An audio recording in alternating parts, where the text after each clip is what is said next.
बीकू दूबी और उसकी बीवी दोनों बहुत ही कंजूस थे। यही वजह थी कि वो मेहमान को रहमत की बजाय ज़हमत समझते। वो समझते थे कि दीवार पर कौवे का बोलना मेहमान की आमद का शगुन होता है।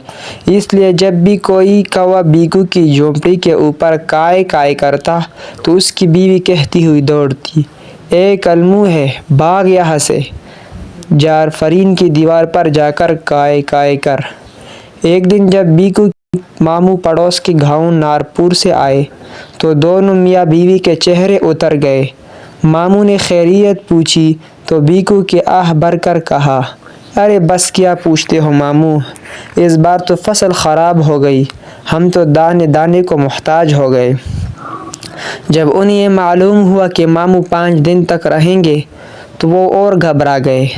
रात को जब बीकू की बीवी बासी चावल गरम करने लगी तो बीकू ने डरते डरते कहा, अरे बली, कहीं बासी चावल खाकर मामू लूट फूट ना हो जाए।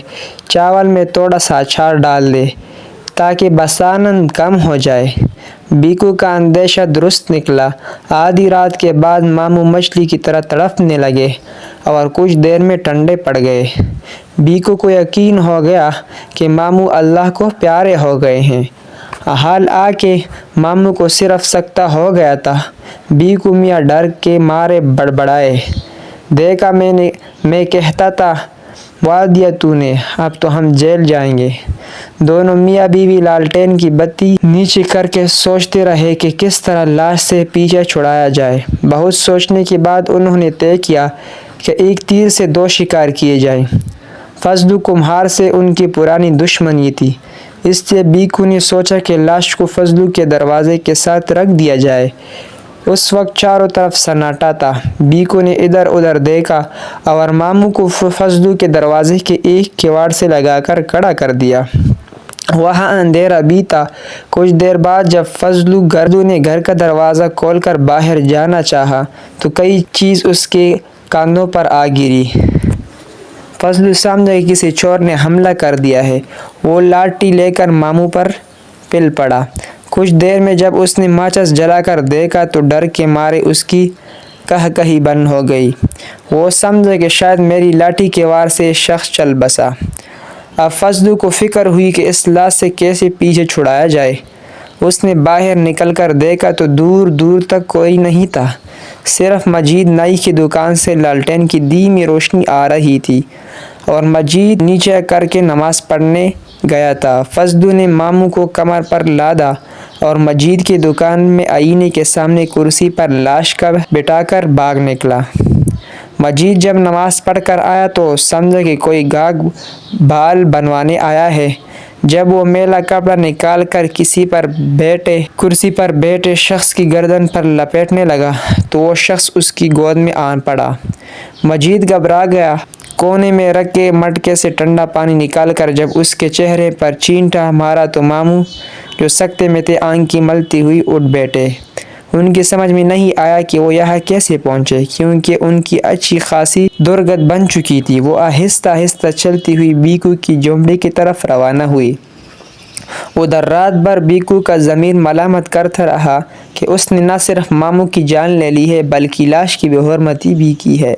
दोनों मियाँ बीवी शर्मिंदा होकर इकबाल जुर्म करने थाने पहुँचे। थानेदार ने पूरी कहानी सुनने के बाद बीकू और उसकी बीवी को हवालात में बंद कर दिया और एक सिपाही को हुक्म दिया कि फजलू की यहाँ से लाश बरामद करके लाए। उधर फजलू भी बहुत शर्मिंदा था कि उसने एक अजनबी की जान ले ली और एक मासूम मजीद को पंसा भी दिया। वो भी अपने ज़मीर का बोझ हल्का करने थाने पहुँच गया और इकरार किया, दरअसल कत्ल मैंने किया है और मुझे सज़ा दी जाए। थानेदार ने गुस्से से अपने बाल नोचते हुए बीकू को रिहा कर दिया और फजलू को बंद कर दिया और सिपाही को मजीद नाई की दुकान से लाश बरामद करने के लिए हुक्म दिया।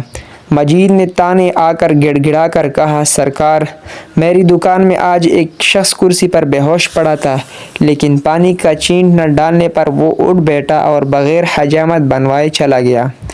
उधर जब मामू कराहते और लंगड़ाते हुई बीकू के घर पहुँचे तो लोगों ने बताया कि वो मियाँ बीवी तो थाने की तरफ गए हैं ماموں جب گھسیٹتی ہوئی تانے پہنچے تو تانے دار صاحب سر پکڑے کرسی پر اکڑو بیٹھے تھے۔